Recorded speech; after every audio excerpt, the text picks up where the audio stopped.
You're now listening to Sound Talent Media. Check out more shows at soundtalentmedia.com.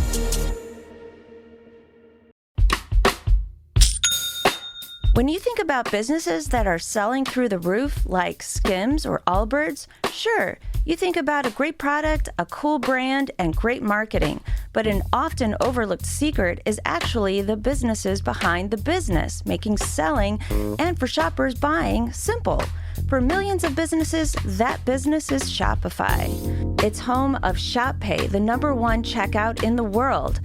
You can use it to boost conversions up to 50%, meaning way less carts going abandoned and way more sales going through to checkout. Upgrade your business and get the same checkout Allbirds uses. Sign up for your $1 per month trial period at shopify.com/income, all lowercase. Go to shopify.com/income to upgrade your selling today. Shopify.com/income. Halliday presents, in the red corner, the undisputed, undefeated Weed Whacker Guy. Champion of hurling grass and pollen everywhere. And in the blue corner, the challenger, extra strength Halliday. Eye drops that work all day to prevent the release of histamines that cause itchy allergy eyes. And the winner by knockout is Halliday. Halliday, bring it on. Hello, everybody, and welcome to another episode of the podcast. How is it going? I hope it's groovy out there. I hope y'all had a good holiday and all that stuff. Today, I'm talking to Dan Tremonti, and if that last name sounds familiar, yes, he is related to who you think he's related to, but that's not what we're talking about today. Today, we are talking about his brand, his store, his company, FRET12, which occupies a rather cool place in the MI world, in my opinion. I think they do some really, really interesting stuff, and I think they're going to continue to push FRET12 along into an even bigger, cooler thing as they go. And I wanted to get Dan's story because honestly, I'm really into the whole idea. So without further ado, let's get into this episode with Mr. Dan Tremonti. Here we go.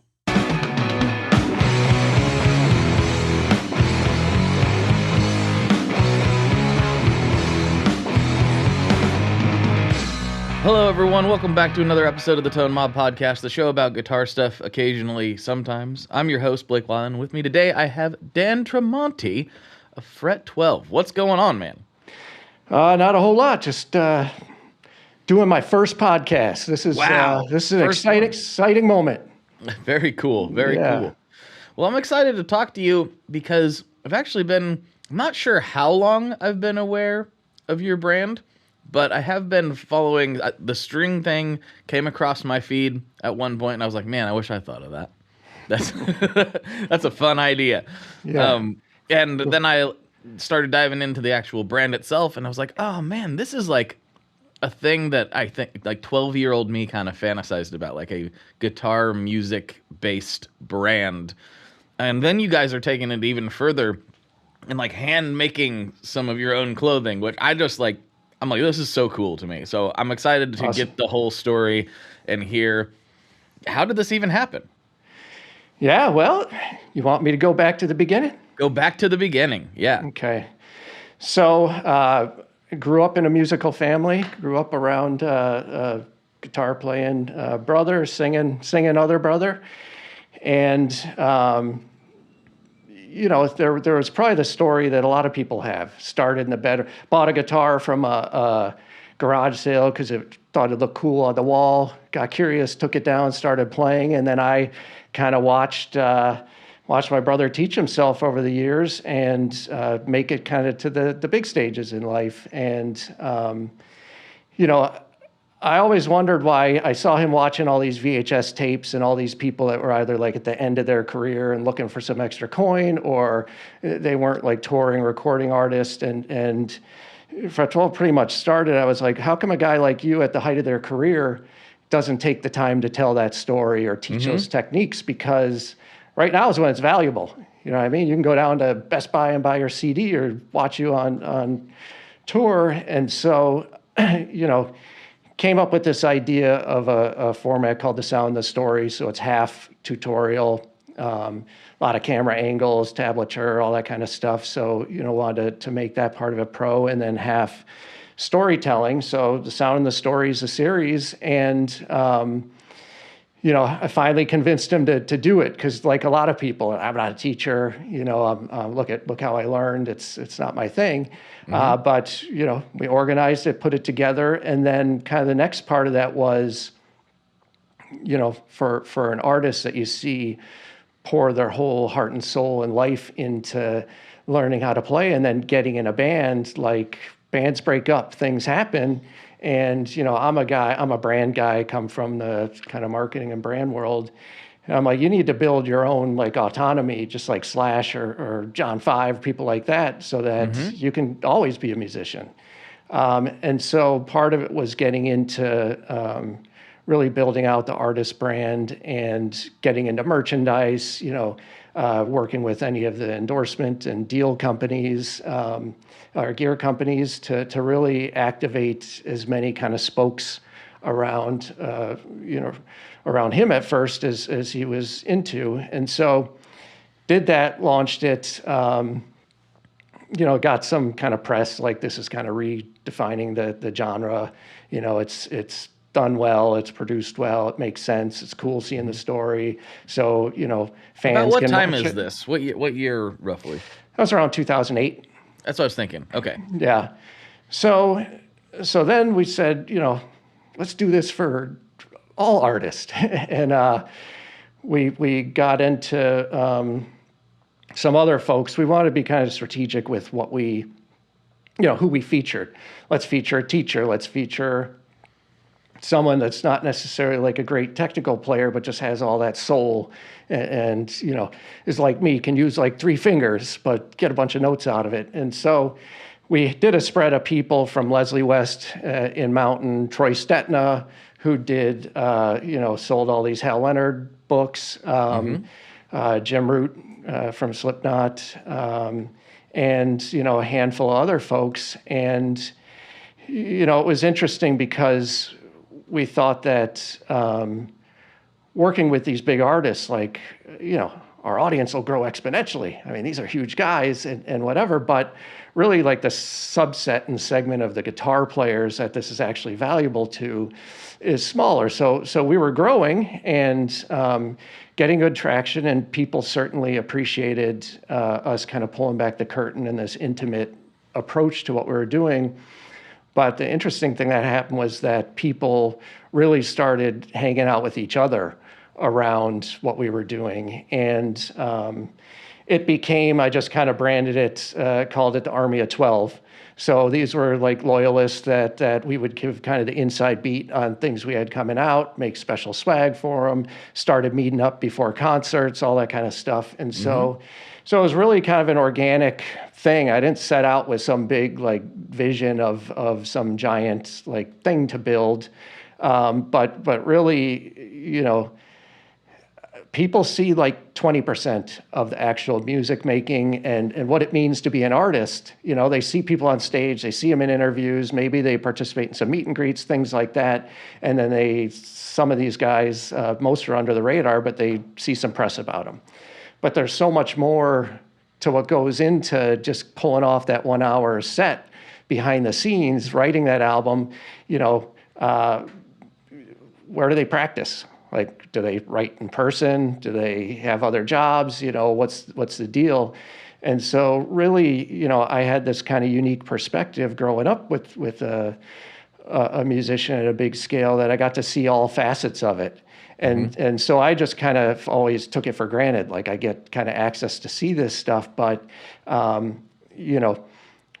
of what we want to do is really let people in kind of on the story and how things work. And so that was kind of like the foundation of how the company started. And, as it's hard working with some of the bigger artists. Like, for instance, when we did Jim Root, in his story, he wanted Download Festival as part of live footage. So it's like, okay, this thing just turned from going to his garage and his studio at his house and crashing on his couch to we got to get 5 people over to, overseas.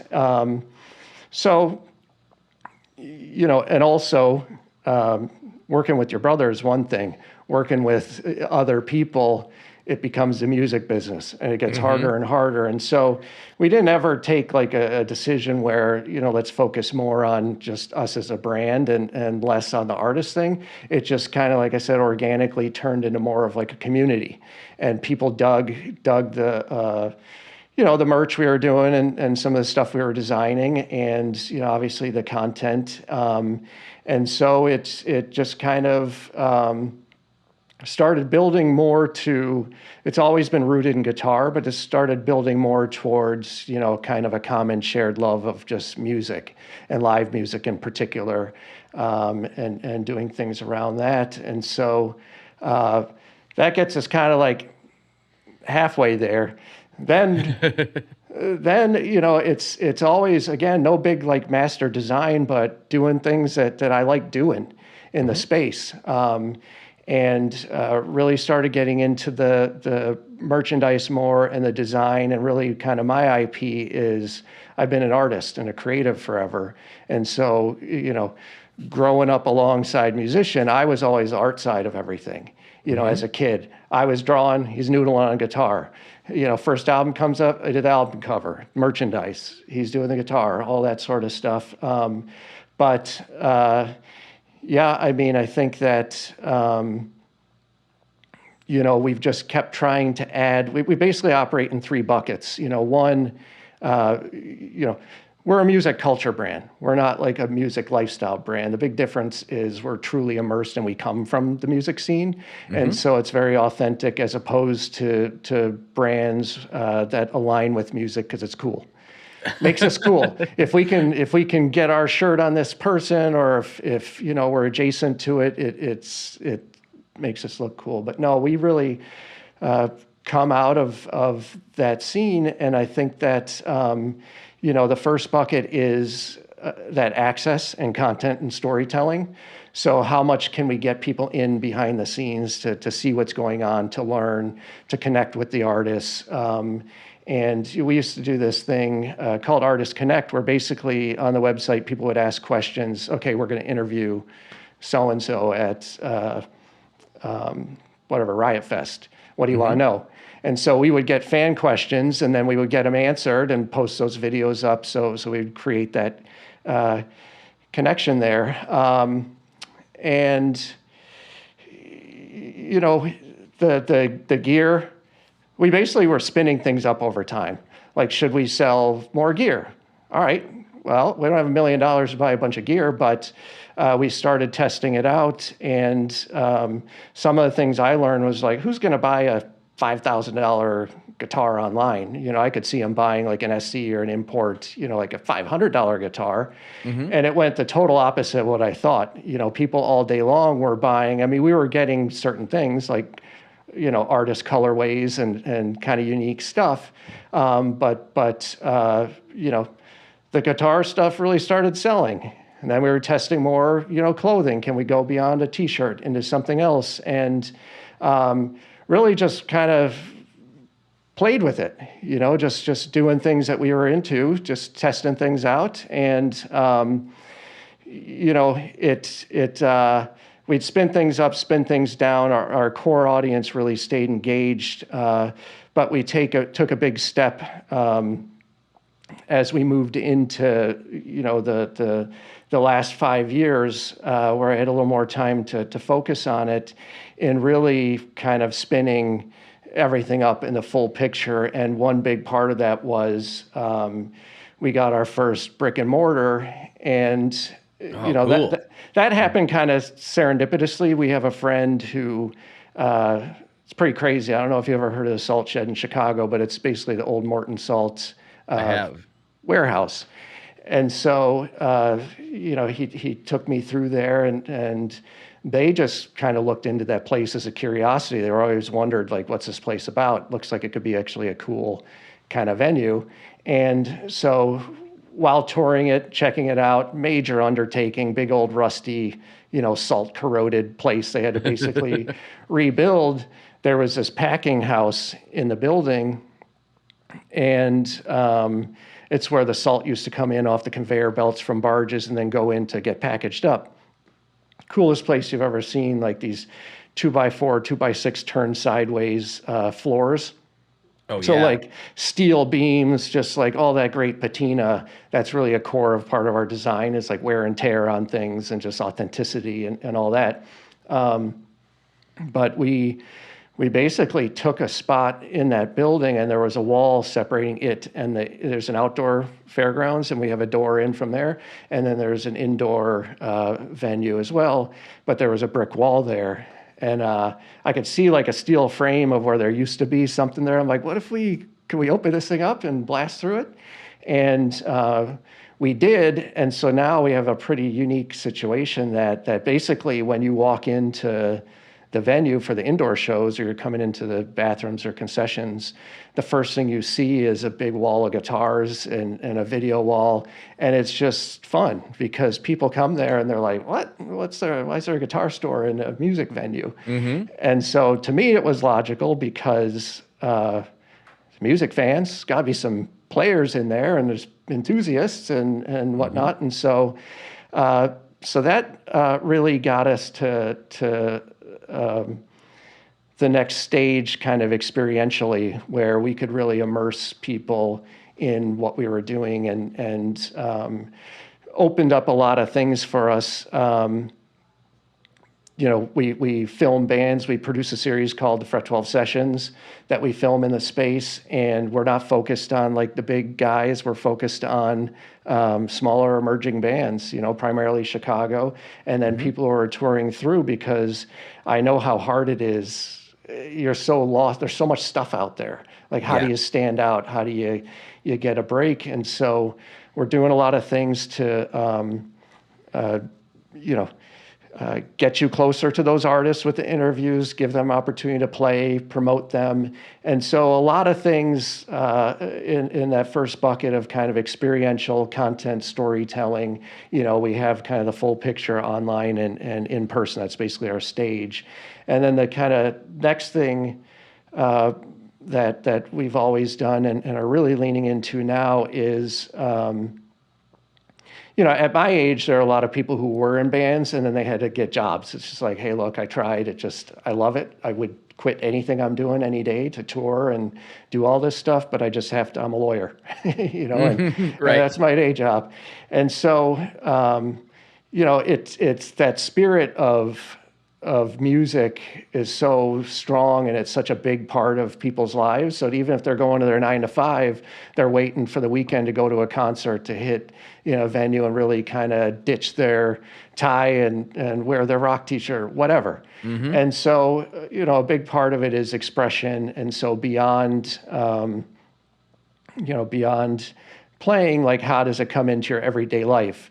And so we do a full series of artwork that's all inspired by, I've been designing merch and album covers and all that kind of stuff forever. So really capturing in a tasteful but very kind of hand-done way that storytelling of music, down to even, I don't know if you can see it behind me, but like the bottom of that frame on the string thing, it has the 12th fret, inlaid into the frame. Mm-hmm. So what kinds of things can I do that would be appreciated by a musician, maybe lost on someone else? Right. So artwork, accessories, we make handmade, hand-poured candles that, green room, deep cuts, these other things, and they're really not inspired by, like, again, we're not just like trying to attach to music. It's like, have you ever been in a green room? Most green rooms are nasty, beer-soaked, buggy, stinky places. And same thing with tour buses. So it's like, there's a reason people are burning candles. It's to mask stuff. It's to bring a little piece of home, like a common thing, like if everywhere you go has a certain scent or whatever, when you're lonely on the road, you feel that grounding. So stuff like that. And then we're really now getting deep into clothing. So moving way beyond swag and merch into doing something that's probably the hardest thing I've done in my life now. true cut and sew, handmade, hand sewn in Chicago, and that's tough. Because it sounds easy. We're like, yeah, we'll buy some sewing machines and some. What do we need? Some black thread. Most of our stuff's black. But no, there's, where do you get your fabric from? How do you source the fabric? Is it, quality stuff? Was it made with a consciousness? Is it whatever? So we're doing full on cut and sew clothing now, and then also kind of inventing products that are totally out of left field. That's anything we do. When I say inventing products, it doesn't mean like, what are we going to invent? It's more, I had an idea and something came of it. Hey, Rocky. What's up, Vincent? Did you hear about the latest? Latest what? The latest drop from Maris. It's totally insane. No, tell me more. Maris just released Enzo X. What's that? Enzo X is a supernova expansion from the original Enzo into the highest quality and most flexible studio synthesizer ever created in a pedal format. Whoa! Enzo X combines 5 synth types, 5 drives, 3 reverbs, and 5 modulations. It also includes a full 2.5 second stereo delay, all in one pedal. That sounds hard to use. It's not. The UI is from the same family as the Mercury X and the LVX. It's super easy to dive in and see exactly what you are tweaking in real time. Oh, I see. It's right there on the screen. Yep. Is it just for guitars, though? Nope. You can plug almost anything into the Enzo X, including your MIDI controller. That sounds incredible. Where do I get it? You can pick up Enzo X online at maris.us or at any of their fine retailers across the globe. Did you just say across the globe? They know what I meant. Wait, are we getting paid for this? I'm still waiting on that cash money from last time. He better at least give us pizza for dinner. I'm not giving him his Enzo X back until he does. For more information, make sure you check out maris.us, and apparently I have to go order a pizza.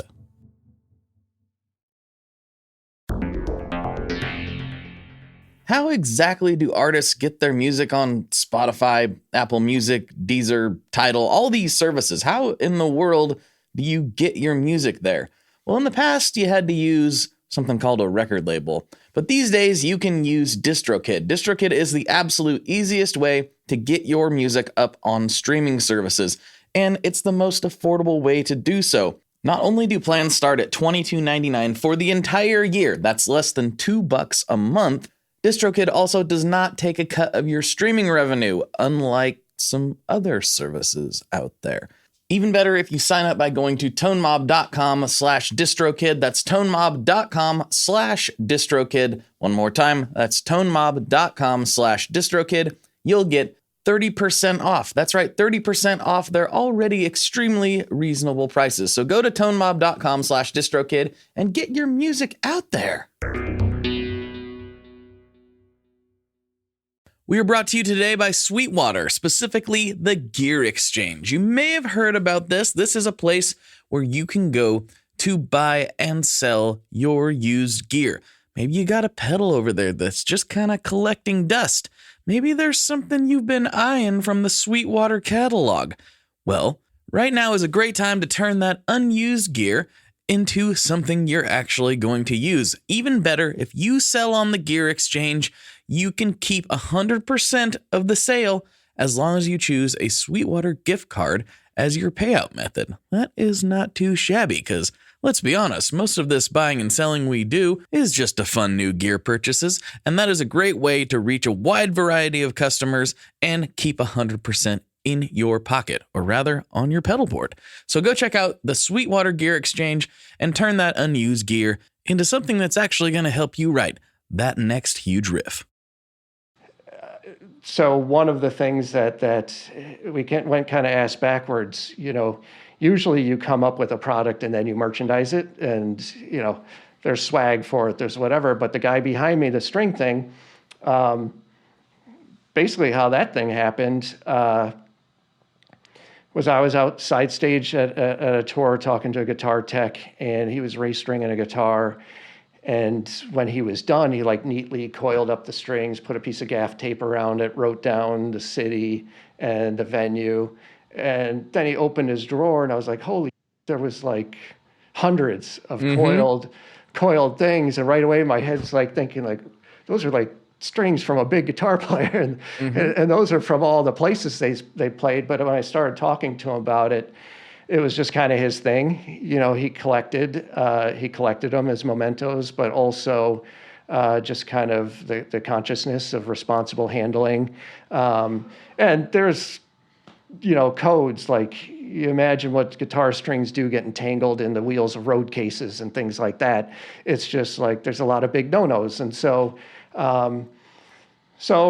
you know, it made me think about it as a cool collectible, but also, yeah, that's pretty cool that they're being responsible with this. And I asked for a handful of them, and I took them and I chucked them in my junk drawer at home. And sometime later, I was going through the drawer, and there was some random action figure like tangled up in them. And and so I just started wrapping it, you know. And I actually have the original one here. So that's the original string thing. Oh, yes. I think it's 007 under there. Okay, I was going to say, is that G.I. Joe? Who is that? Yeah. So I made it, and then, again, you see, he's the guy on the wall there. Yeah.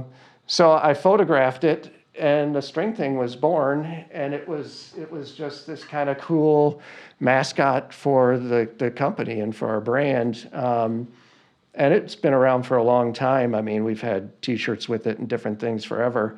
But, you know, the longer I was in this business, and especially as we were selling more guitars and in a place like the salt shed, you know, we're changing the strings more often, things like that, I just became more aware of, you know, of just string waste. And D'Addario has a program, Playback, and we're actually set up as a playback recycling drop point at the shop. But, you know, thinking about the idea that guitar strings are like a throwaway. People don't really think about what they carry, like the soul of the tone and your 10,000 hours, and the more you're changing them, the more you're playing, the more you're committed to your craft.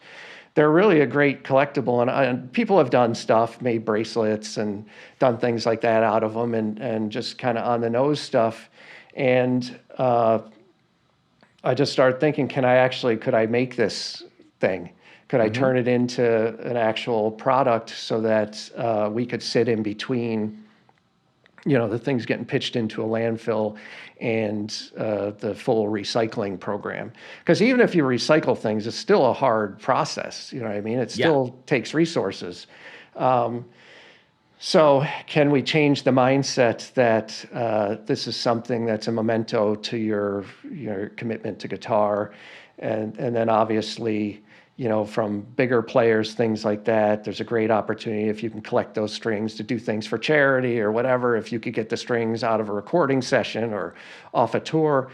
So I set out to make the thing, and it was, I had no idea where to start. Everyone's like, just 3D print it. And it's like, well, when you're stringing these things, you've got a rake on it. Like you're pulling on it, you're wrapping it, you know, if you want to make it tight, all these things. It's got to be more like a toy. You know, it has to be durable.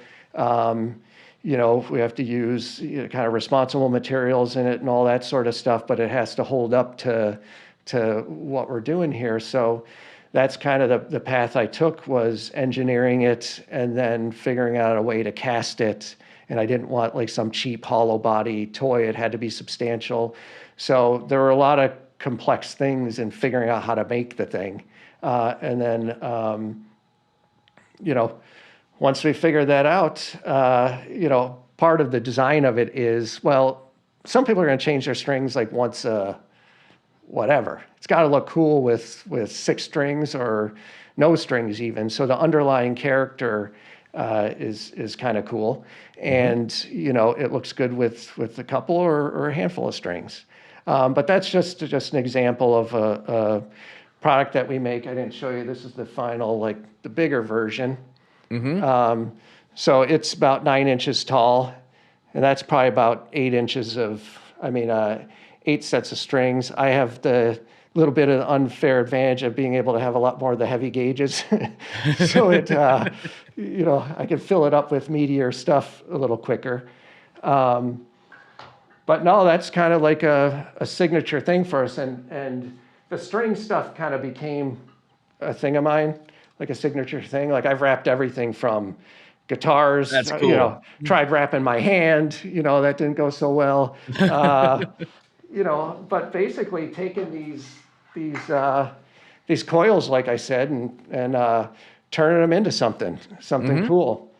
So yeah, that's again another thing that's in the category of collectibles, expression, art, and then kind of the final bucket is the ability to make music. So we're never gonna compete with like a Chicago Music Exchange or any of these other bigger folks. We have a very kind of curated, smaller selection of guitars and amps and pedals. Ideally we're not doing, we're not approaching it from like a commodity, it's something unique. Like for instance, with Earthquaker pedals, we just did a pedal that's the old string thing. So their hoof pedal, one of their best-selling pedals. Yeah. We did a cool string thing version, and that's fun, and that's really rewarding, and you can only get it, from us. Mm-hmm. So a lot goes into doing those kinds of things. We also did another cool thing recently where we did Hop Butcher's, like not big, but a cool craft brewer in Chicago. Mm-hmm. So we did the string thing beer, and we actually got it. We did a concert at their place and hosted a cool kind of music-oriented event, and then got Binny's is like a chain here, like a beer store, mm-hmm. liquor store. We got into the Binny's, and I didn't realize till it was on the shelf. I'm like, other than guitar players, what the hell do people think the string thing is? like, how do they even know this is guitar strings? Like, right. This is like, but it sold out, so they must have not cared or whatever. Mm-hmm. Music enthusiasts bought it. Yeah. So we have a selection of products, and one of the things that we added recently.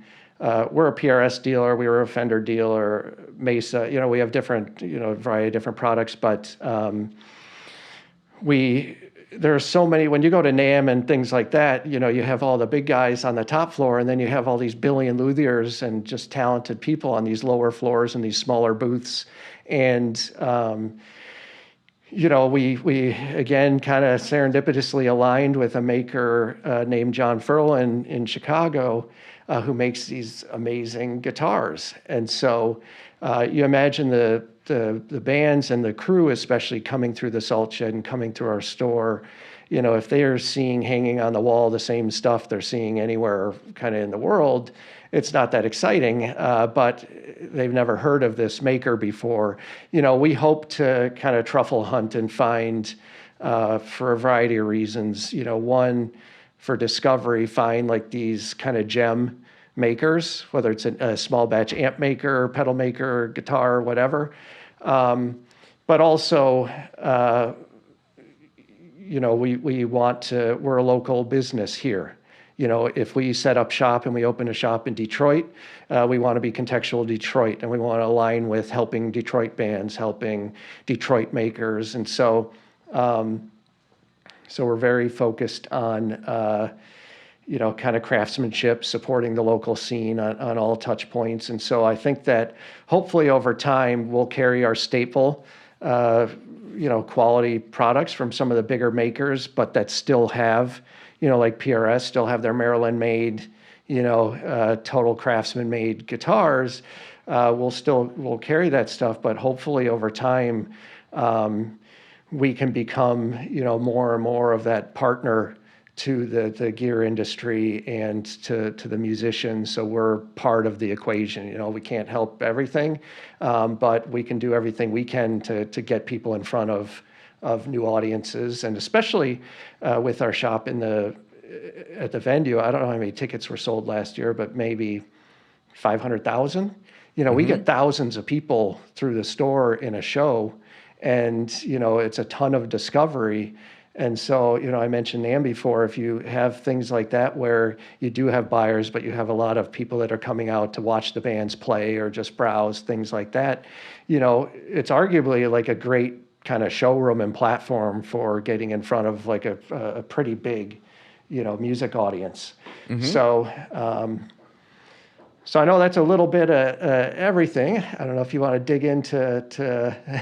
Yeah, there's a couple things. I mean, so I don't know how much you know about me other than I do this show, but a lot of what you're saying resonates because I'm also a partner in Stringjoy Strings. Awesome. We're the first manufacturer ever in Nashville, which is weird for strings. I mean, which is weird because we didn't start.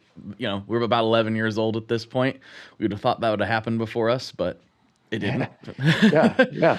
So like all that stuff you're talking about, like getting in front of people and trying to support your local scene, and especially when you started talking about the cut and sew operation, I'm like, oh, this sounds so familiar. Not that I know anything about making shirts, but like when you're talking about sourcing and like how much stuff goes into actually producing something versus having it made overseas and slapping a label on it, it would shock most people, I think, to find out like how much really goes into that. So when you decided to start actually making a lot of your products there, or I'm not sure. I know of at least 3 that I saw on the website.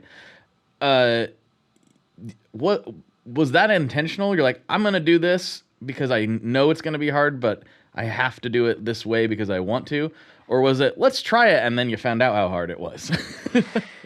No, I think it was. Basically, someone asked me a question a long time ago where we had merch and we were selling other people's guitars and we were doing things. And they're like, well, what's your product? And, the stuff like the sound and the story and the content, they didn't really see content like as a product, but more of the items and the hard goods that we were selling. Okay. And it really bothered me because it's like, well, we make a lot of things and we have forever, but it really got in my head that I want to make everything that we sell. I'm not going to make the amps. I'm not going to make the guitars. I have no right doing, but the things that, are on the creative side and that are expression that I can make, I want to make for the reason that they are our product, but most importantly, that we can control every detail of them. We can control the quality, we can control the design and the style of it. And so, it started more with the idea of just doing it. And I honestly thought it would be easier to do, but it's really difficult. And so we tried a few different things like, well, there's got to be a billion like designers out there and smaller shops like right here in Chicago or whatever that could sew this stuff for us. And yes, all that stuff exists, but there's so many things you run into like, we can do this for you, 100 minimum. Yep. It's like, so if you're doing a jacket and you have no idea if the world wants it, you've got to buy 100 of them and it costs you thousands and thousands of dollars, once you've, have to pay someone to make a pattern and do all these sorts of things. It's just not practical, for a smaller brand like us. And so, we researched everything and basically said, we need to be able to do this whole cloth turnkey. We need to be able to cut our own patterns, grade our own patterns, source our own fabrics, and produce this stuff, even if that means we can't make as much of it. There are a lot of people that play the game of like small batch, like, well, let's drive demand by making it sell out. The real reason that happens, I think, with real brands that grow organically is because that's all you can make. Right. You know what I mean? It's not like we're doing it and selling out to make people get in line and for our drops. It's more like, hey, we can do the certain amount and, and that's what we're doing, but we've gotten to the point where we know how to scale it. We can scale it by just scaling our company. and we're set up for that now. But some of the things again that you wouldn't think about is like fabric's really frustrating. Imagine if you found your string joy strings and you loved them, and it's like, oh my God, I found my strings. These strings I'm gonna play for the rest of my life. And then every month they sold out, or like, well, we don't have that version anymore. It's like super frustrating. So that's basically the fabric game.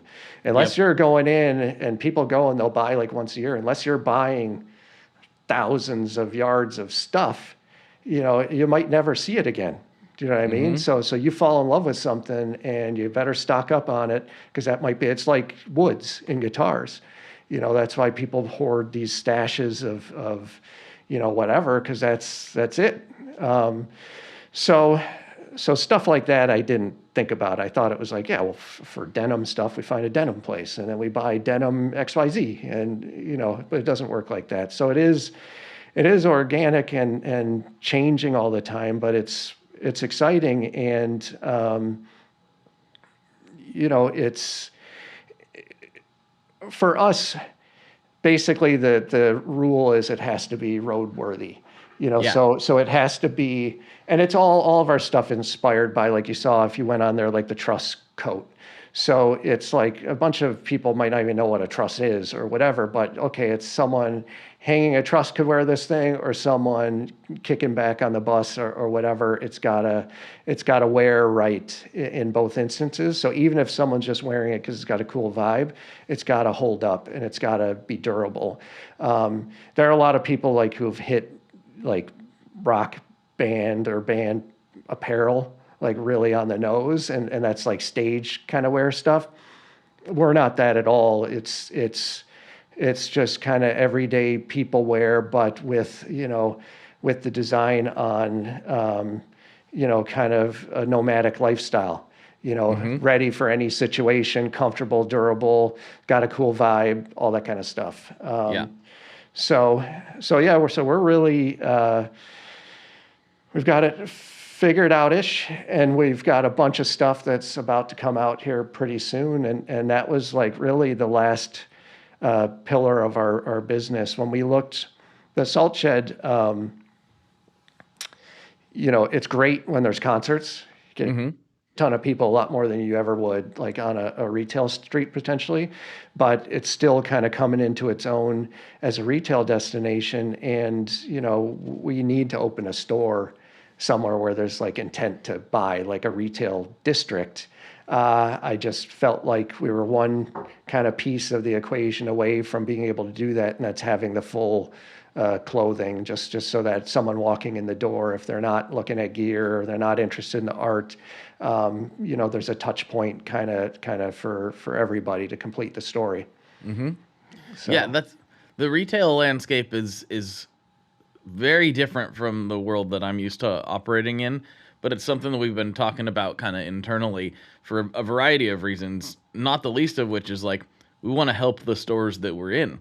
And then also we're like, well, maybe we should have a store. And then, it kind of spirals into dreamland there. But you having already operated a retail operation, like, what do you see as the like main challenges when you're attempting to do something like that? I think that,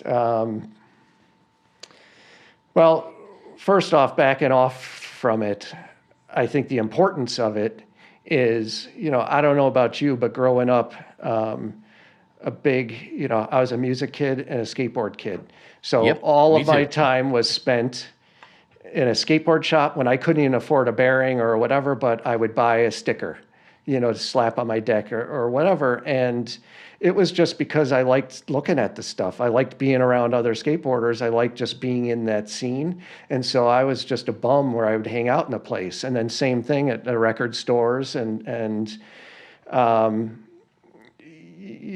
think that whole, gear and a lot of products have become so decontextualized because they're sold direct to consumer online, or nothing against any of the store chains, but some of them have become more like commoditized. I think like just the experience of purchasing, and it's less about like the hang of some kind of gritty, place with characters. So I think from a retail standpoint, there's a big shift happening that we can talk about later here, I think, especially in the face of technology, to more of a shift to analog and in-person things and experiences and ritual, that I think that in the decision to open any kind of retail, I think people have to think about how are you going to fit in that landscape and how are you going to do it in a contextual way, so it's not just like strip mall X and you expect that you plug your place in there and it just becomes a draw.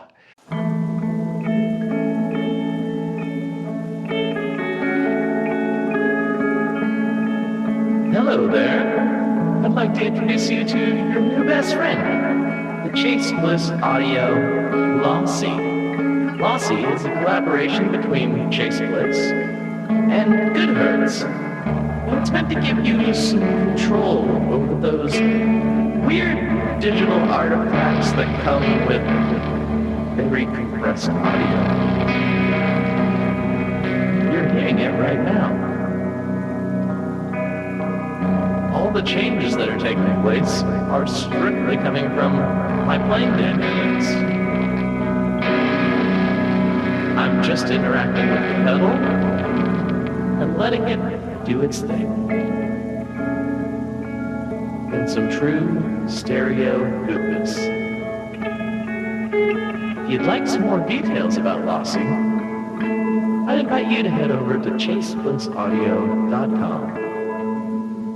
I think you're gonna like what you find. If you're a QuickBooks customer looking to grow your business without the growing pains, you need the Intuit ERP. Upgrade to Intuit Enterprise Suite in a matter of hours. It's the AI-native ERP from the makers of QuickBooks. Learn more at intuit.com/ERP. I'm Bruce Martin, host of Pit Pass Indy. Each week, I go behind the scenes of the NTT IndyCar Series and introduce our listeners to the biggest stars of IndyCar, which features the Indianapolis 500 as its cornerstone event. The men and women that compete in IndyCar may be the bravest athletes in all of sport, as danger lurks around every corner. They are able to look danger in the eye without flinching. That is why the NTT IndyCar Series features the best racing on the planet. Join me every week as we talk to the stars of IndyCar, including the legends of the Indianapolis 500, on Pit Pass Indy from Evergreen Podcast.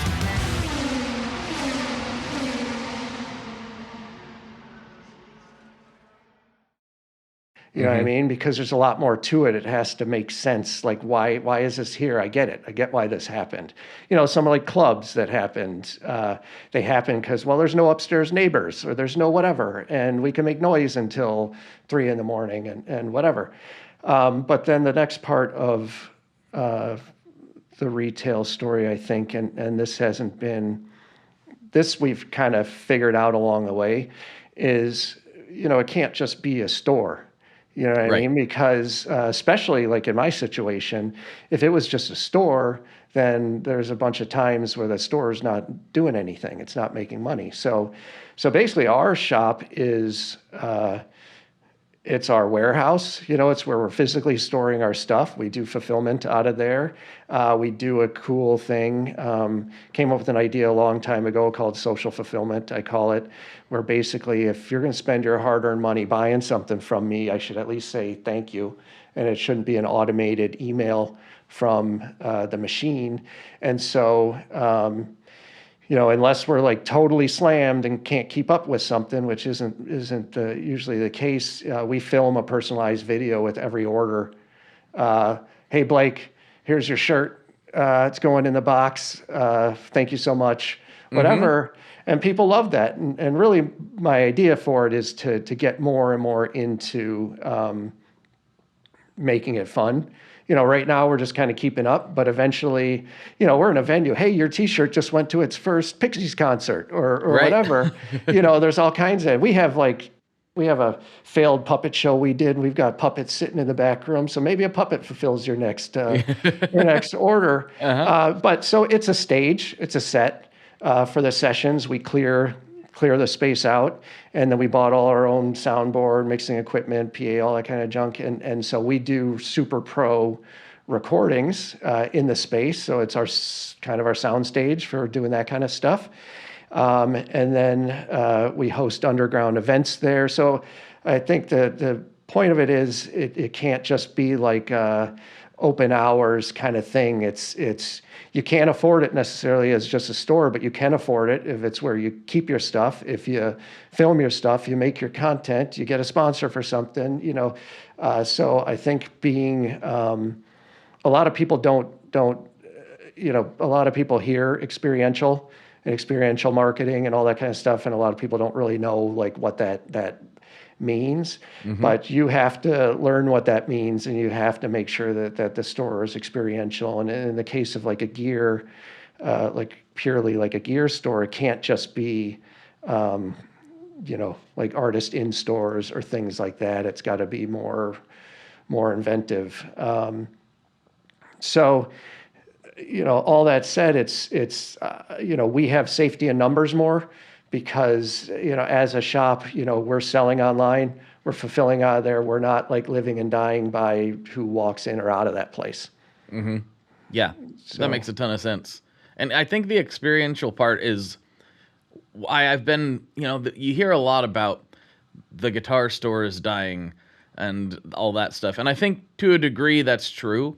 And it's sad. I don't like to see that because like you, I like hanging out in those places and going there and being around. Those are my people, right? Yeah.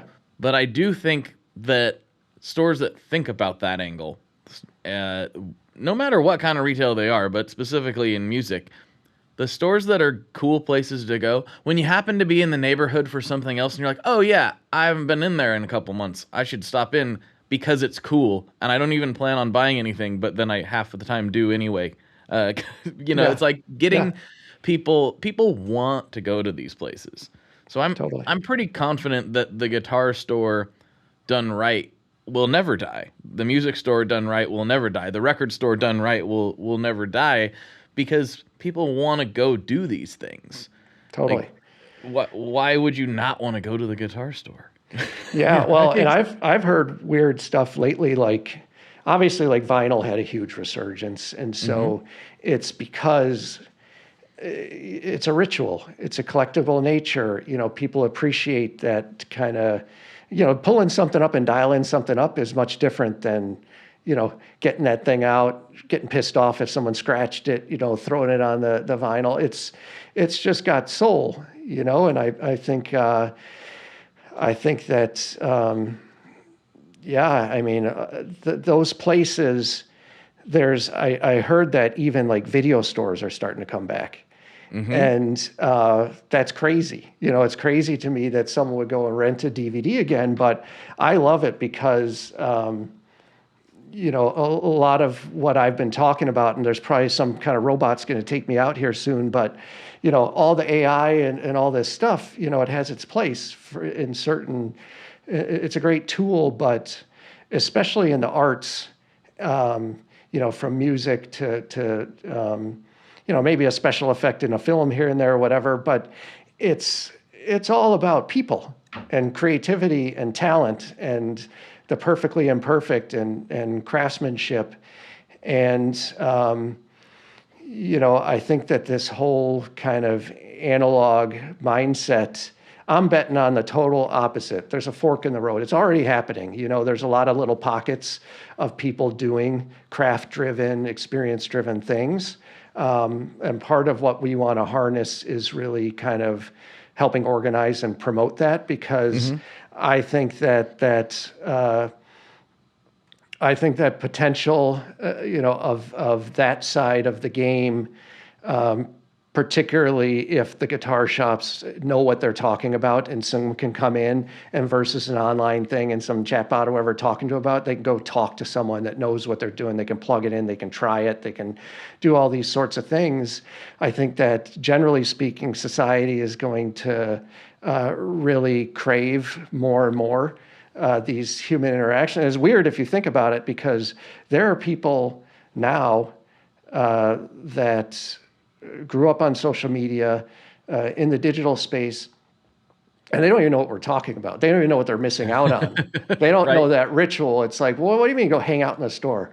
Like, it gets dropped off on my porch by a drone or whatever. It's all about speed and efficiency. But I think that, I've been seeing a lot of weird things in music where fan bases are glomming onto older bands just because they're discovering them, but they don't care about the social stuff. They want to go to the show. So I don't think they're ever going to die. I think they're only going to get stronger. I worked through high school and college. I worked in garages in Detroit.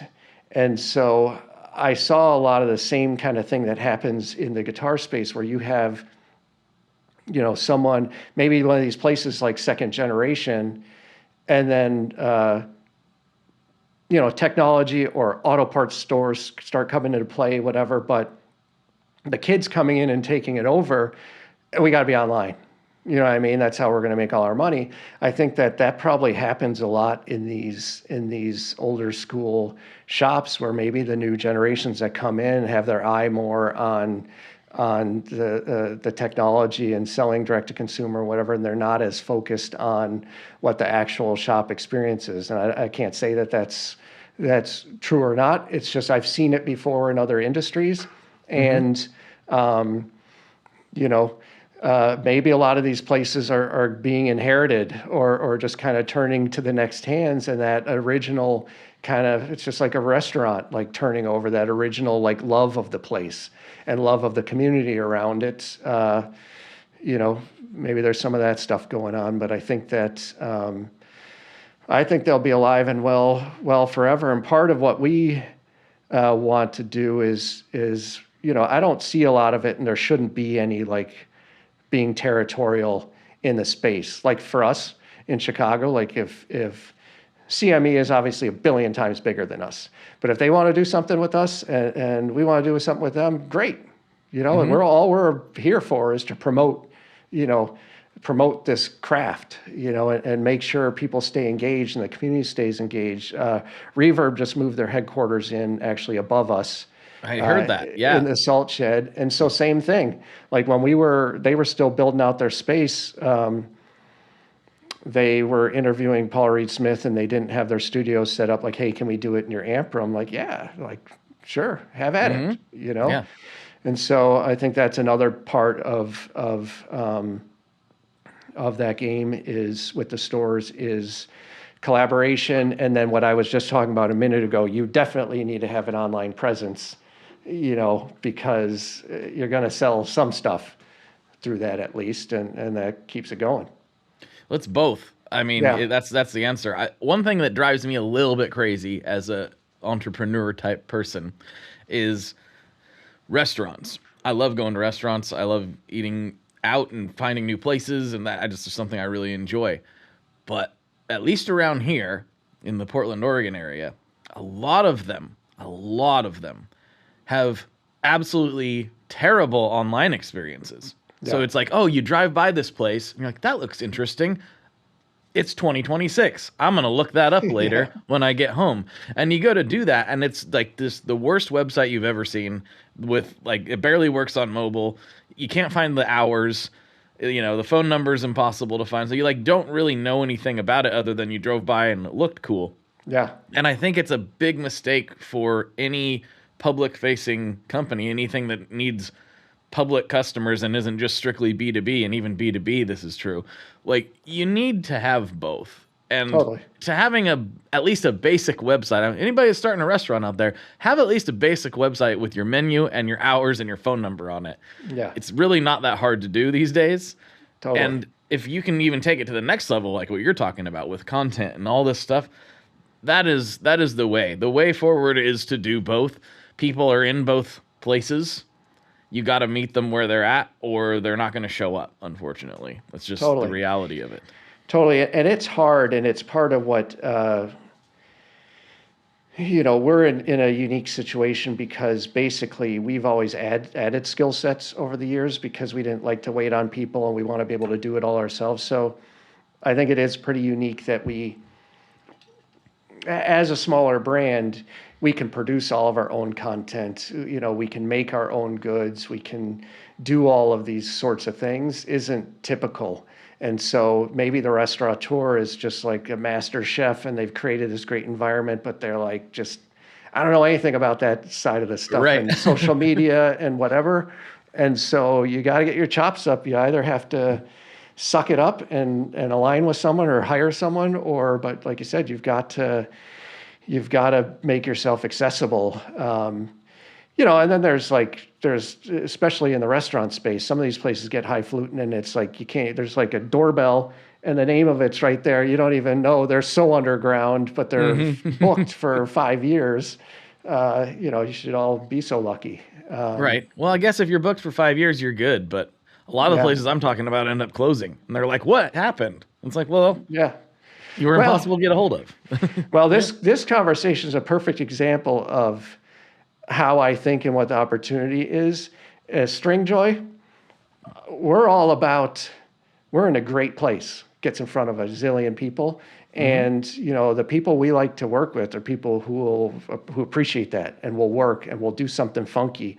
We'll do something weird with it. Maybe we do some kind of cool special edition, string thing, packing, whatever.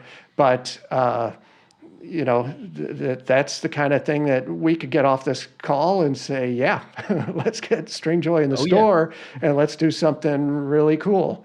And absolutely. Hey, there's something I'd love to do down in Nashville. I mean, it has to stay become again more of a kind of a brotherhood, scratching each other's back and all that. And and I think a big part of it is that content and the storytelling and activating and doing experiences. So yeah. 100%. Yeah, we definitely got to talk about some stuff after we get done recording here. Yeah, for sure. Well, that is a nice segue since we are approaching the hour mark, and we're going to slide over to Patreon and see what kind of silliness we can engage in over there. But before I do that, I have 2 classic questions I like to wrap every episode with. But before I do that, I like to give the guests a chance to take the stage. You can plug anything you want to plug, shout out at anybody you want to shout out. You're talking to a few thousand people right now, so the floor is yours.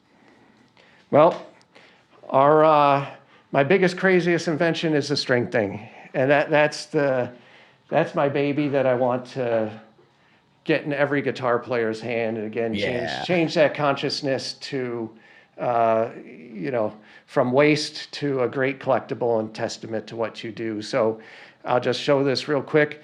That's one that I wrapped up. That's fully loaded. And, when you get yourself a string thing, it comes in a cool box. A lot of fun kind of storytelling about what this thing is and unboxing it. This is one of our latest things.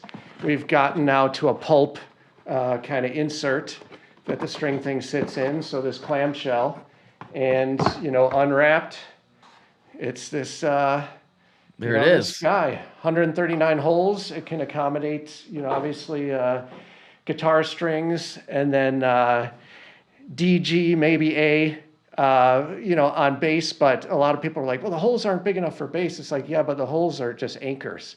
So you anchor the strings and then you weave. And so I think that, I would love to see the string thing really go because I think it's fitting a gap. It's weird. It's quirky. It's something that's, it's doing something good for the planet. And then next, just kind of keep your eyes out for, all the clothing and things we're doing. And I think that on the content side of things, check out the sessions on FRET12 because there are a lot of cool up-and-coming bands. And the more traction we get, the more people see it, the more it's going to help the bands and the more we can do. I think that's it's about all I have to say about the story. That works. And of course, dear listeners, the links to all that stuff will be in the show notes or the description or whatever they call it on whatever platform you're listening or watching this on.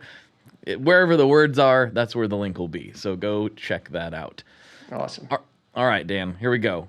Classic questions. First one, what is your favorite Boss pedal? My favorite Boss pedal. You know, that's the one thing I told my guy when we got on here. I'm really the creative side. I have all my gear guys in the business. So it's I'm not like a gear nerd. You know That's what okay. I mean? Where I have I've talked to a all lot of non-gear nerds, but yeah, you're obviously close to it. Yeah. Yeah. Well, we're just going to put you in the tuner category then, because that seems to be the most popular answer. Yeah.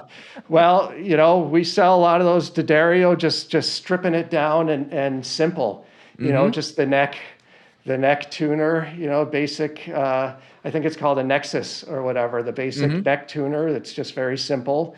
Yep, and clip on. And I think that's really practical, you know, and I've seen every, you know, like we have an Earthquaker just pedal board in our shop, and we have built into it, you know, the pedal tuners and all those sorts of things. But, you know, I think that I just use like a Fender app tuner. And just go. on the phone, you know what I mean?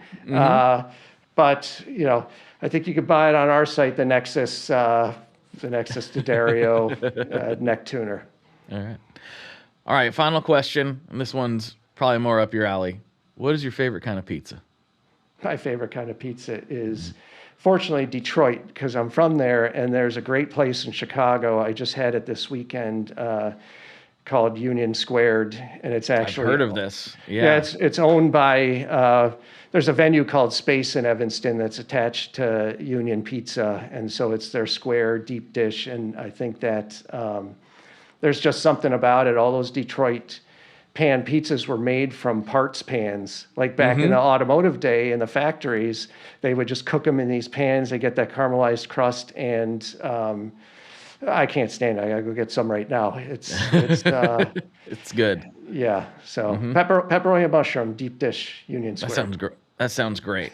Well, I'm planning on coming out to Chicago for the first time this summer, so I'll have to check that out along with some of the big Chicago deep dish and a couple tavern style spots as well. And I'm gonna have to come by the shop. So Lou Malnati's too is crack. Lou Malnati's is like, that pizza is insane. So that'd be my second choice you gotta check out. Very nice. Very nice. Yeah. All right, Dan. Well, thank you for taking the time. We'll slide over to Patreon, see what kind of nonsense we can get into over there. But for everybody, for Dan, this is Blake, and as always, folks, good luck and good tones. There you have it, folks. There's another episode in the can. I hope you enjoyed it as much as I enjoyed recording it. And I hope you check out FRET12 and the String Thing. And if you happen to be in the Chicago area, go to the Salt Shed and check out their store. It looks incredible. I'm going to be hopefully heading there this summer, and I'm going to check it out myself, and I cannot wait to do so.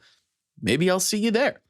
And if you want some additional content, if you want to help this show stay on the airwaves, and you want to, you know, throw a little electricity into the shred shed, you can go over to Patreon, where for $5 a month, you not only get access to extra bonus episodes, including one with Dan, you get access to the ad-free feed as well, and it helps out immensely. So if you could do that, that would mean a lot. And if not, please share this with somebody. Share it with a friend, share it with a family member, share it with anybody you think would be into it.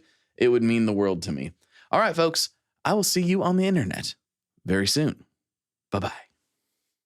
One last thing before we totally sign off here. I just want to remind you that if you do any shopping at Stringjoy, that's Stringjoy guitar strings made in Nashville, that will help me out as well. As I've said for years, I'm heavily involved in that company, and I really do think they're making the best products on the market. So if you would like to try custom strings, go to tonemob.com/stringjoy and check them out today. I seriously love what the team down there is doing. I help them out with all kinds of things, and by you supporting them, you are also supporting me as well. And hey, you need some strings, so why not get some custom strings just for your guitar and playing style? Again, the link for that is tonemob.com/stringjoy, and that will take you right to their website, and you can do all your shopping through there, and that will help everyone involved out. So thank you very much. Talk to you next time. We are brought to you by the wonderful folks at Gun Street Wiring Shop. Yes, Gun Street Wiring Shop. I've talked about them before. I used to say based out of Bend, Oregon, but guess what? Sean moved to my neck of the woods. Sean's in Portland. Sean is awesome and has helped me with a bunch of stuff lately. And if you have wiring needs for your guitar, he can help you too. If you want to get weird with it, he can get weird. If you just need to spruce things up a little bit, there's your guy. He takes all the guesswork out of doing your guitar wiring, and he makes it simple, and his customer service is top-notch, and I can't say enough good things about Gun Street as a company.